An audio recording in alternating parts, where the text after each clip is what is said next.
Saat teman-teman mencari jurusan di Jepang, mungkin teman-teman pernah ketemu Faculty of Letters dan penasaran, ini fakultas apa ya? Nama Faculty of Letters memang jarang ada di luar Jepang, namun di dalam Jepang sendiri ini adalah nama yang umum. Orang luar Jepang kalau pertama kali dengar nama Faculty of Letters ini, mungkin yang ada di benak mereka adalah fakultas surat.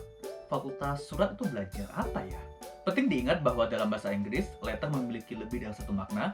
Selain bermakna surat, letter juga dapat bermakna huruf. Dan kelihatannya makna sebagai huruf inilah yang dimaksud dengan Faculty of Letters. Jadi secara harfiah, Faculty of Letters dapat diterjemahkan sebagai fakultas huruf. Kalau diterjemahkan secara bebas, mungkin Faculty of Letters dapat dipahami sebagai fakultas sastra.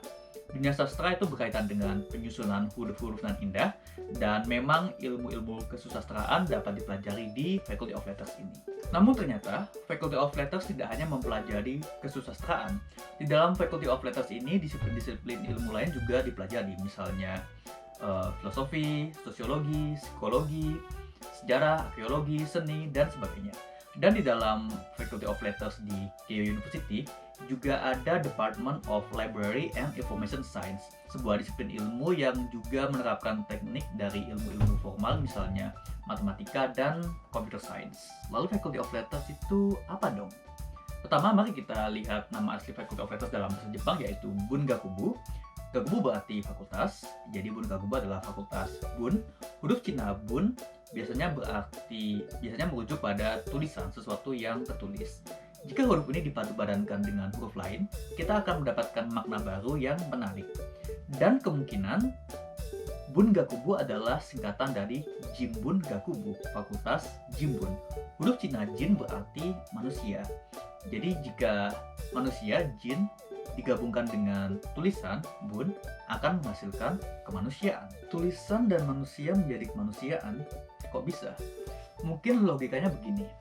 Tulisan adalah sesuatu yang ditinggalkan. Kalau kita menulis sesuatu, itu berarti kita meninggalkan sesuatu itu untuk diri kita sendiri ataupun untuk orang lain. Orang Mesir 5.000 tahun yang lalu menulis hieroglif sebagai peninggalan mereka untuk generasi mendatang, termasuk generasi kita saat ini. Kemanusiaan adalah tentang bagaimana kita bisa meninggalkan sesuatu yang berharga bagi generasi selanjutnya. Kita bisa meninggalkan pengetahuan, kebijaksanaan, filosofi, seni, misalnya lukisan, musik, dan lain sebagainya. Ada banyak hal yang bisa kita tinggalkan, termasuk juga sastra yang kita bicarakan tadi.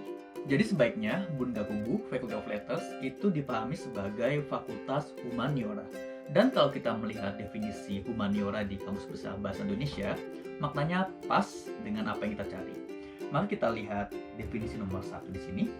Ilmu pengetahuan yang meliputi filsafat, hukum, sejarah, bahasa, sastra, seni, dan sebagainya. Bidang-bidang ini, seni, sastra, bahasa, dan seterusnya, adalah bidang-bidang yang dipelajari di Bungakubu di Jepang. Sebagian perguruan tinggi di Jepang, misalnya Sophia University, menerjemahkan Bungakubu mereka sebagai Faculty of Humanities. Sementara itu, kebanyakan perguruan tinggi yang lain menerjemahkan Bungakubu secara harfiah sebagai Faculty of Letters. Mungkin ada beberapa alasan di balik keputusan ini. Misalnya, menggunakan nama Faculty of Letters akan membuat orang luar Jepang penasaran dengan fakultas ini dan mendorong minat untuk datang studi ke Jepang. Dan bagi sebagian pihak, nama Faculty of Letters itu memiliki filosofi tersendiri. Misalnya di University of Tokyo menyebutkan bahwa studi di Faculty of Letters itu semuanya melibatkan huruf dalam berbagai macam bentuk. Misalnya filosofi, filsafat yang ditinggalkan dari ribuan tahun yang lalu itu diwariskan sampai sekarang dengan menggunakan huruf. Lalu kisah-kisah sejarah juga diabadikan dengan menggunakan huruf. Seni, lukisan misalnya, walaupun lukisan tidak menggunakan huruf abjad A, B, C, D, namun bentuk-bentuk dalam lukisan itu juga merupakan huruf dalam artian yang luas. Baik minasan, semoga penjelasan tadi dapat menjawab rasa ingin tahu teman-teman mengenai Faculty of Letters. Jika teman-teman punya pertanyaan lebih lanjut, silahkan tuliskan di kolom komentar.